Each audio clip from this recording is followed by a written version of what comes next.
Tuhan adalah gembalaku, takkan kekurangan aku. Ia membaringkan aku di padang yang berumput hijau. Ia membimbing aku ke air yang tenang. Ia menyegarkan jiwaku. Ia menuntun aku di jalan yang benar oleh karena namanya. Sekalipun aku berjalan dalam lembah kekelaman, aku tidak takut bahaya, sebab Engkau besertaku. Gadamu dan tongkatmu, itulah yang menghibur aku. Itulah yang menghibur aku. Kebajikan dan kemurahan belaka akan mengikuti aku seumur hidupku. Dan aku akan diam dalam rumah Tuhan sepanjang masa.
Marilah kita menguduskan ibadah kita dalam pengakuan bahwa ibadah kita berlangsung dalam nama Bapa, Anak, dan Roh Kudus.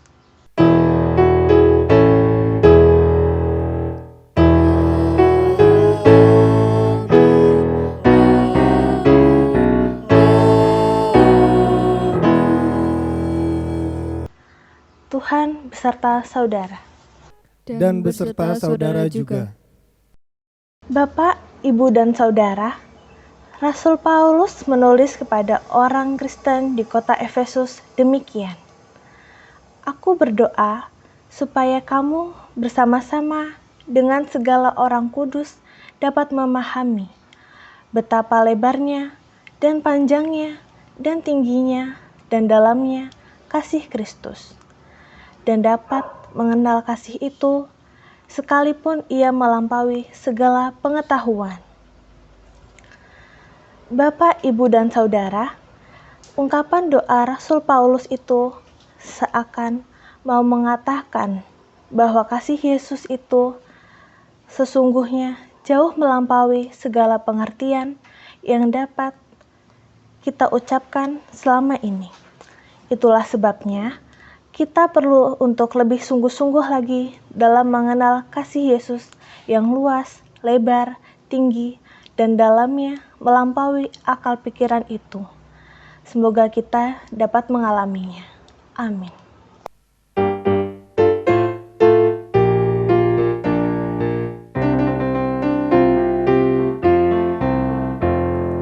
Kasih Tuhan Yesus tiada bertepi,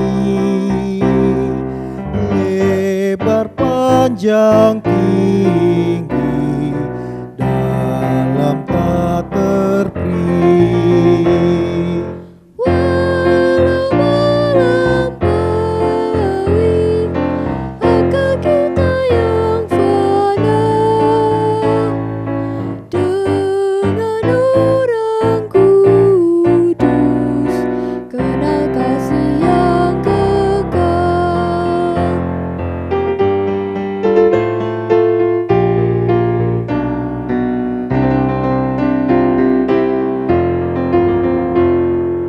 Berikanlah ya Tuhan iman yang teguh, pengharapan sungguh, kasih yang penuh. Dan yang terutama, kasih Tuhan tercermin dalam hidup kami, senantiasa berseri.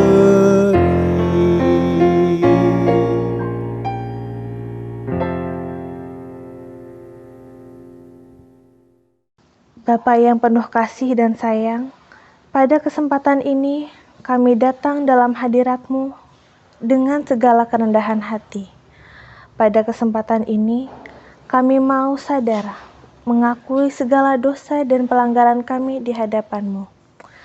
Ampuni dosa dan kesalahan kami ya Tuhan. Biarlah kasih karunia-Mu membersihkan kami dari segala dosa yang telah kami perbuat dan digantikan oleh damai serta kasih-Mu. Kami mengucap syukur dan berterima kasih kepada-Mu Tuhan atas berkat pertolongan yang selalu Tuhan berikan kepada kami. Secara khusus kami berdoa ya Tuhan, kami mohon pertolongan-Mu ya Tuhan, untuk pemerintah, dokter, perawat, tenaga kesehatan, para relawan, dan semua orang yang mengatasi wabah pandemi COVID-19 ini. Kami berdoa agar mereka bisa menjalankan tugas dengan baik dan mendapatkan hasil yang baik. Kiranya Tuhan juga memberkati kesehatan, kekuatan, keselamatan, jalan kemudahan dalam menghadapi kesukaran dan kesulitan dalam menghadapi wabah COVID-19 ini. Kami yakin Tuhan akan memberkati. Terima kasih Tuhan. Kami juga mau berdoa untuk bangsa kami Indonesia. Tuhan, jadikan bangsa kami menjadi bangsa yang diberkati Tuhan.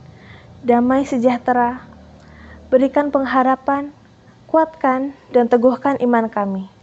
Yakinkan kami bahwa pandemi COVID-19 akan segera berlalu, segera lenyap dari bumi ini ya Tuhan. Berkati masyarakat Indonesia juga ya Tuhan, untuk menjadi masyarakat yang patuh, taat, dan disiplin dalam menjalankan protokol kesehatan dalam masa pandemi COVID-19 ini. Berkati juga anak-anak-Mu satu persatu Tuhan, yang sakit, Tuhan tolong jamah, Tuhan tolong pulihkan dan sembuhkan, sehingga sembuh dan sehat kembali. Untuk para lansia, kami juga berdoa, kiranya Tuhan selalu memberikan kesehatan, kekuatan, iman untuk semakin dekat dengan Tuhan. Untuk pemimpin dan pengelola usaha atau pekerjaan mereka, bantu dan tolong ya Tuhan, agar apapun usaha atau pekerjaan yang mereka pimpin menjadi berhasil. Mereka boleh menjadi pemimpin yang bijaksana, penuh hikmat, dan berhasil dalam memimpin usaha atau pekerjaannya. Berkati juga para guru yang mengajar, sehingga proses mengajar bisa berjalan dengan baik. Berkati anak-anak sekolah, agar anak-anak boleh tetap semangat belajar pada masa pandemi COVID-19. Berkati para guru dan anak-anak sekolah untuk tetap sehat dan penuh sukacita. Berkati juga tiap rumah tangga, tiap keluarga, jadikanlah indah, penuh kedamaian, dan penuh sukacita. Berkati satu persatu anak-anak-Mu Tuhan, untuk yang rindu memiliki momongan, kiranya Tuhan menolong untuk mereka segera mendapatkan momongan. Untuk yang belum memiliki pasangan hidup, Tuhan menolong. Tuhan memberkati mereka untuk bisa segera bertemu dengan pasangan hidupnya. Untuk yang belum mendapatkan pekerjaan, Tuhan menolong. Tuhan memberkati dan mendapatkan pekerjaan. Terima kasih Tuhan, untuk saudara-saudara kami yang berulang tahun di minggu ini. Berikanlah kesehatan, panjang umur, sukacita, dan semakin bertumbuh imannya di dalam Tuhan. Kami juga mohon untuk pimpinan Roh Kudus, untuk gereja kami, GKI Gombong, untuk boleh menjadi gereja yang bisa melakukan kehendak Tuhan, agar apapun yang gereja GKI Gombong lakukan, Tuhan memberkati, memberikan keberhasilan dan berkat bagi siapa saja. Dan nama-Mu Tuhan Yesus Kristus semakin dimuliakan. Terima kasih Tuhan, inilah doa kami serahkan dalam tangan-Mu. Hanya di dalam nama Tuhan Yesus Kristus, kami mengucap syukur dan berdoa. Amin. Ya, saudara-saudara, kita akan bersama memperhatikan Injil Tuhan kita Yesus Kristus dari Markus pasal 6 ayat 30 sampai 34, lalu dilanjutkan ayat 53 sampai 56.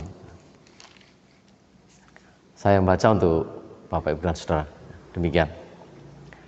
Kemudian rasul-rasul itu kembali berkumpul dengan Yesus dan memberitahukan kepadanya semua yang mereka kerjakan dan ajarkan.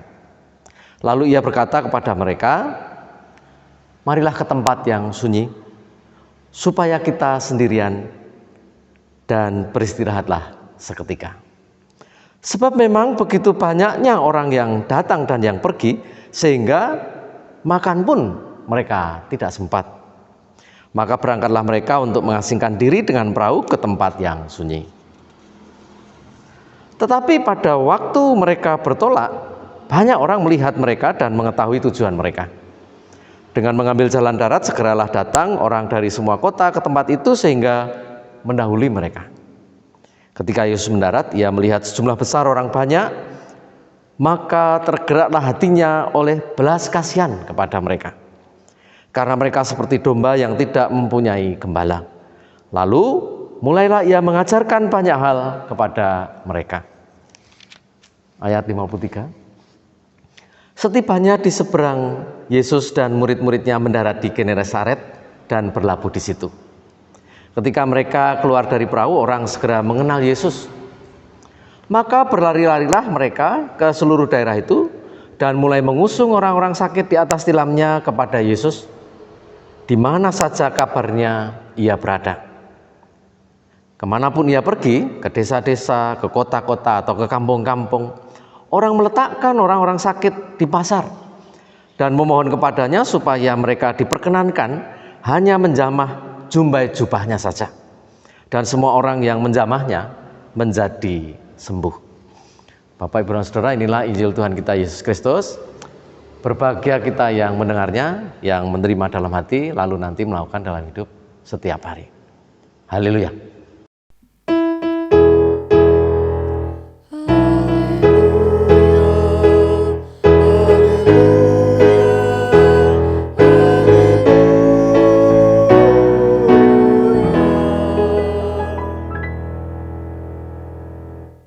Bapak Ibu dan Saudara, dalam hidup rohani, iman sangat penting.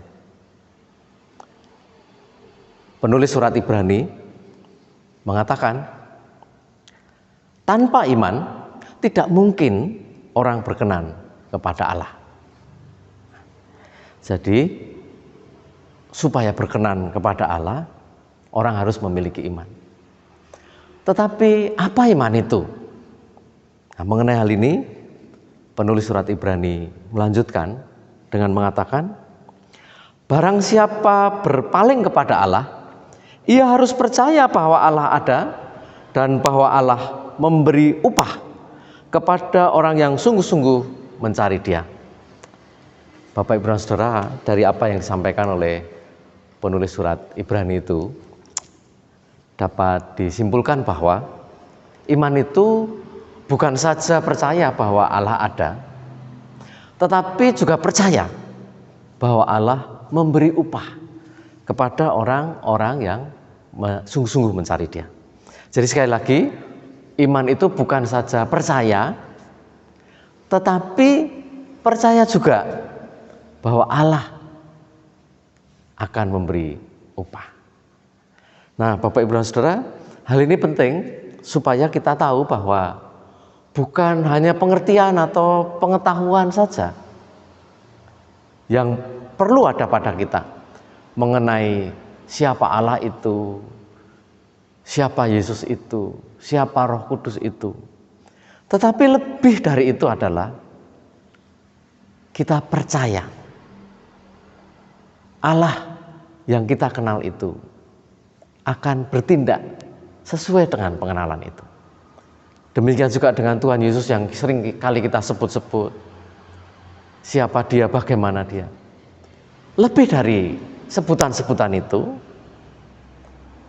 penting bagi kita untuk percaya bahwa sebutan-sebutan mengenai Yesus itu sungguh bermakna, sungguh ada kait-mengkaitnya dengan kehidupan sehari-hari kita. Nah, Bapak Ibu dan Saudara, hari ini kita mendengar dua penggalan kisah dari Injil Markus mengenai siapa Yesus itu, berkait dengan karakter, isi hatinya, dan juga mengenai kuasanya. Mengenai isi hatinya, dikisahkan bagaimana Tuhan Yesus memiliki belas kasih atau welas asih kepada orang banyak. Sementara mengenai kekuatan kuasanya, dikisahkan bahwa orang-orang yang sakit apapun, jika mereka hanya menjamah jubahnya saja, mereka akan sembuh. Nah, Bapak Ibu dan Saudara, apa maksudnya penulis Injil Markus menuliskan dua penggalan kisah ini? Maksudnya adalah supaya para pembaca, termasuk saudara dan saya, tahu Yesus itu bagaimana sih pribadinya.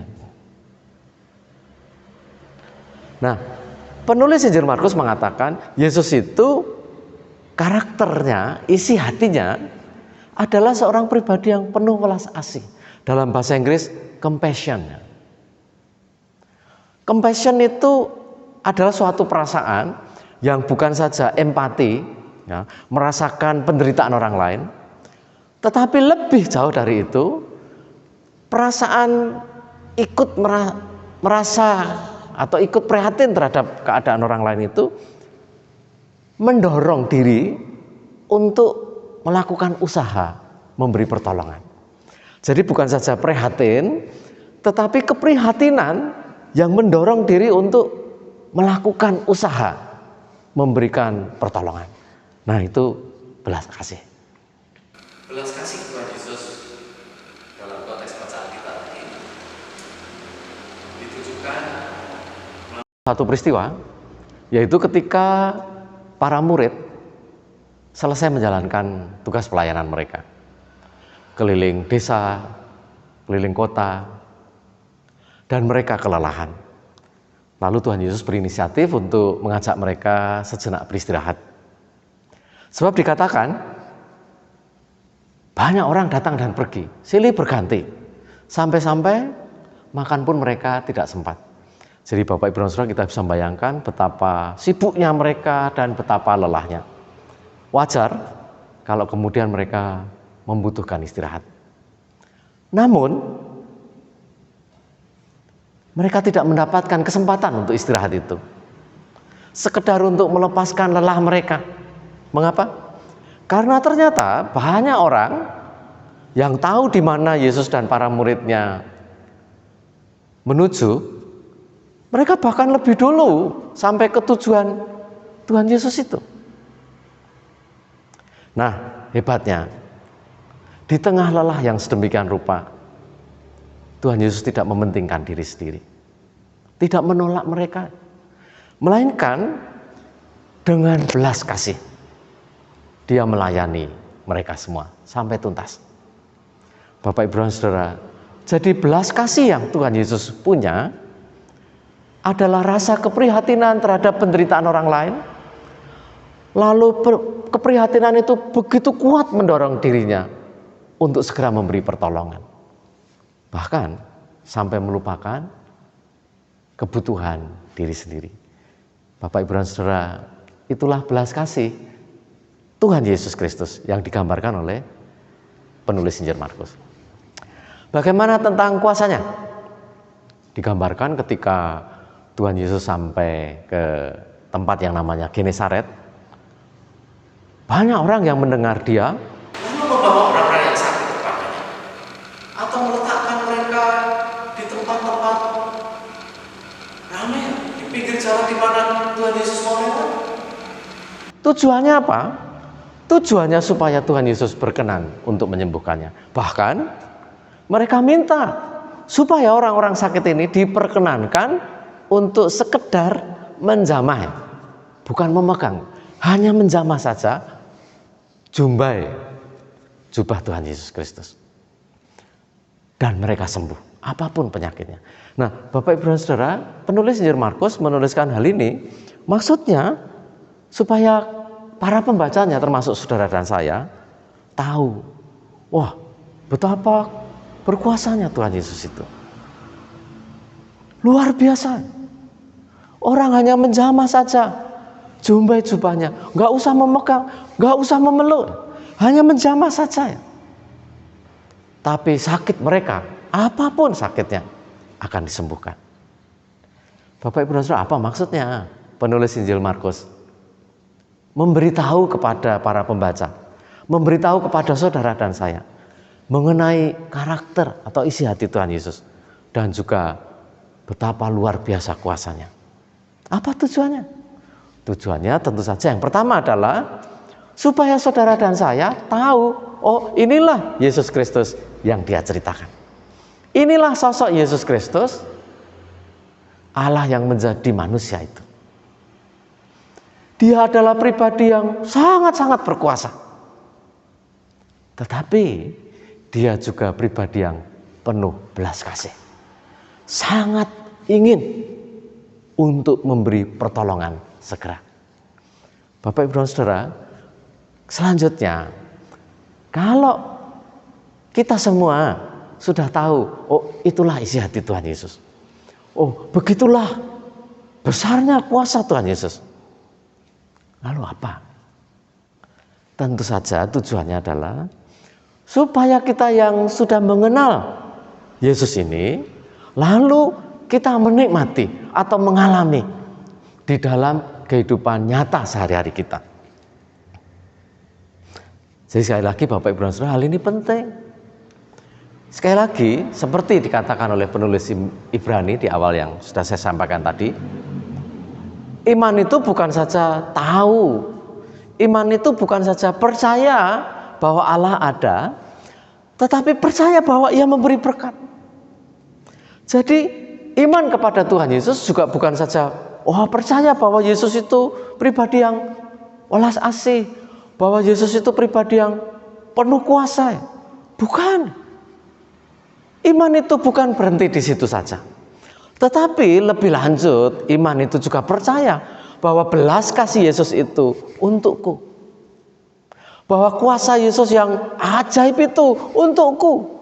dalam pengalamanku saat ini, apapun yang aku alami, apapun yang terjadi di dalam kehidupanku, belas kasih Yesus itu nyata bagiku. Kuasa Yesus yang hebat itu berlaku untukku.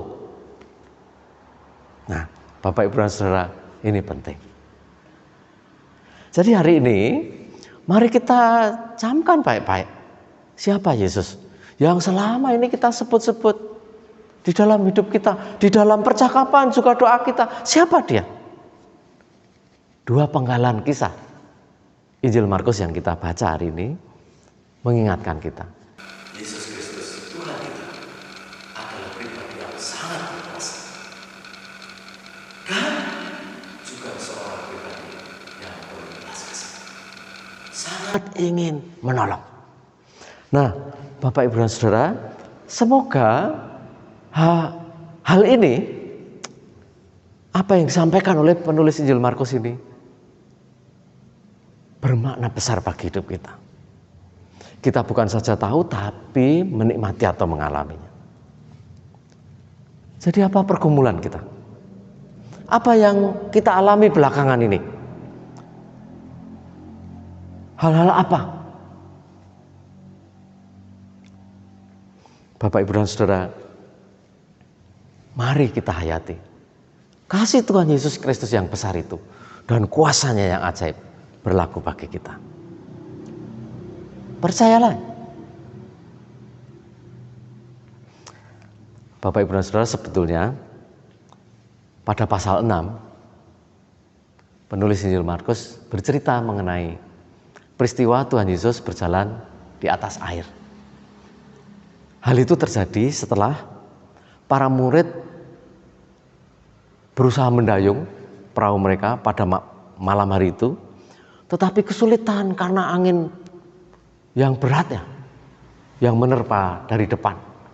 Mereka kesulitan untuk maju. Jadi sesungguhnya mereka sedang mengalami suatu masalah. Lalu datanglah Tuhan Yesus kepada mereka berjalan di atas air. Tuhan Yesus yang mereka kenal, pribadi yang telah melakukan banyak mukjizat, pribadi yang dekat dengan mereka, mengajar mereka. Mereka telah mendengar, mereka telah menyaksikan dengan mata kepala mereka sendiri siapa Yesus itu.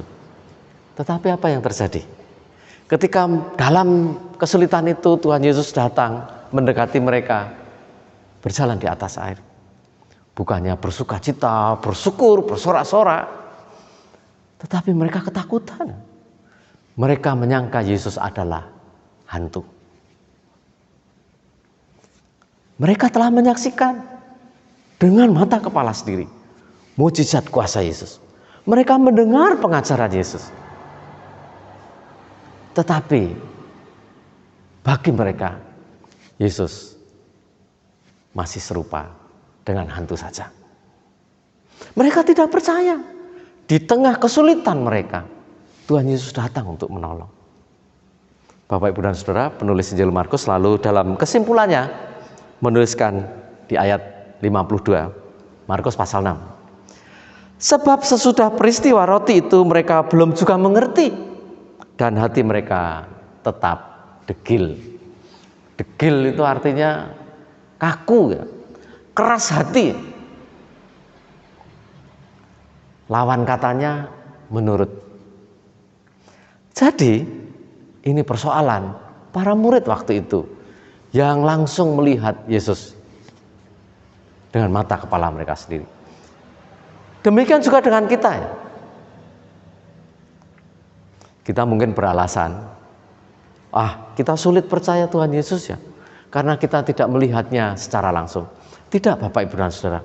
Para murid yang waktu itu melihat Yesus secara langsung, hidup bersama Yesus setidaknya 3 tahun, pun memiliki sikap seperti itu, degil. Jadi, apalagi kita. Bukan berarti kalau begitu, kalau sekarang kita degil, maklumlah, wong yang lihat langsung aja begitu, apalagi kita. Bukan begitu. Maksudnya, kisah ini hari ini diberitakan kepada kita supaya kita percaya, supaya kita mengalami. Bukankah kita sudah lama mendengar tentang Tuhan Yesus Kristus? Nah, hari ini pendengaran kita itu di-refresh, disegarkan kembali. Ini loh Yesus. Dia pribadi yang penuh kuasa, ajaib. Dan dia pribadi yang penuh belas kasih, sangat ingin menolong. Nah, Bapak Ibu dan Saudara, percayalah. Apa masalahmu? Lihatlah kepada Tuhan Yesus. Jamalah jubah-jubahnya, dan engkau akan sembuh. Tuhan Yesus datang kepadamu. Dia mengasihi engkau. Dia rindu untuk menolong. Dia sangat rindu untuk memberikan kuasa yang kasih. Haleluya. Mari kita mengalami kasih-Nya yang hebat serta kuasa-Nya yang ajaib dalam kehidupan sehari-hari kita.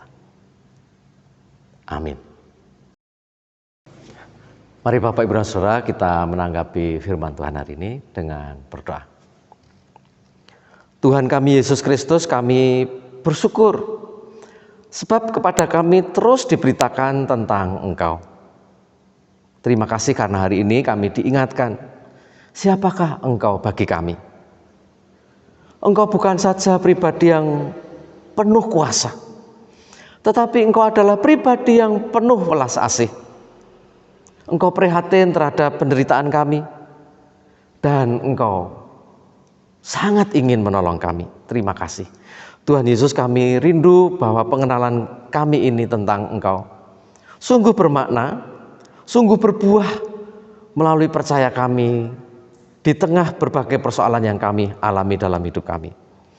Baik sebagai pribadi, sebagai keluarga, maupun persoalan yang tengah kami alami bersama masyarakat dunia. Tuhan kami Yesus Kristus, tolonglah ya Tuhan, supaya pandemi COVID-19 ini segera berakhir. Jamahlah ya Tuhan mereka yang terjangkit, supaya mereka beroleh kesembuhan. Entahkah mereka bergejala ringan atau bergejala berat. Tuhan Yesus, terima kasih. Damai-Mu ya Tuhan, kasih-Mu ya Tuhan, menenteramkan dan menyembuhkan kami serta seluruh dunia. Kepadamu Tuhan kami Yesus Kristus kami berdoa dan bersyukur. Amin. Bapak, Ibu, dan Saudara, mari kita mengumpulkan persembahan.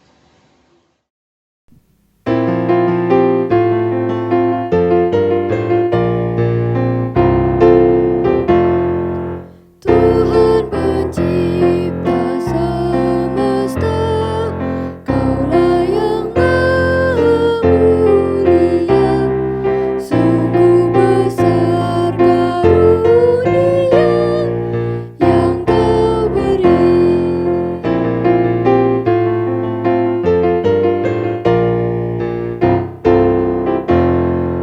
Puji syukur terimalah atas berkat anugerah di rumah yang sejahtera yang Kau beri.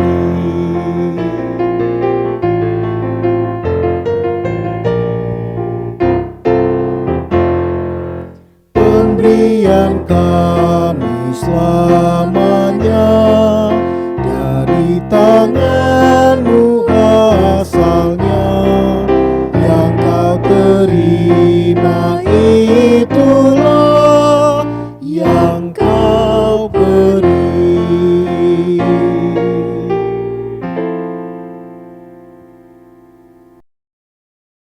Mari Bapak Ibu, kita membawa persembahan ini dalam doa.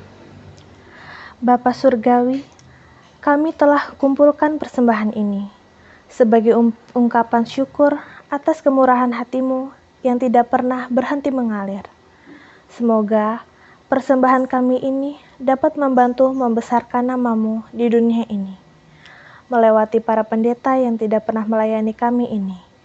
Bapa, ini doa kami yang kami alaskan di dalam nama Tuhan kami, Yesus Kristus. Amin.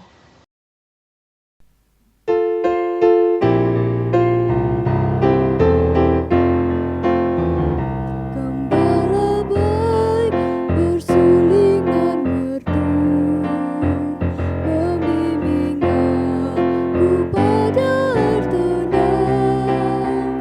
dan membaringkan aku berteduh di padang rumput hijau berkenan.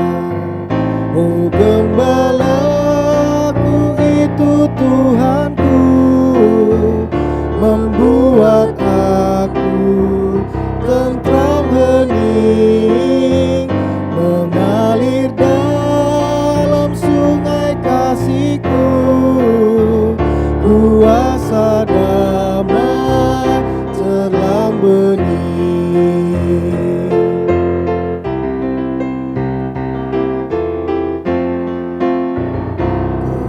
Kepada domba haus dan lesu, gembala baik memberikan air segar. Ke dalam hati haus dan sendu, diberinya air hidup yang benar. Oh gembalaku itu Tuhanku, membuat aku tentram hening, mengalir dalam sungai kasih-Ku, kuasa damai terang bening. Oh gembalaku itu Tuhanku, membuat aku tentram hening, mengalir dalam sungai kasih-Ku, kuasa damai terang bening.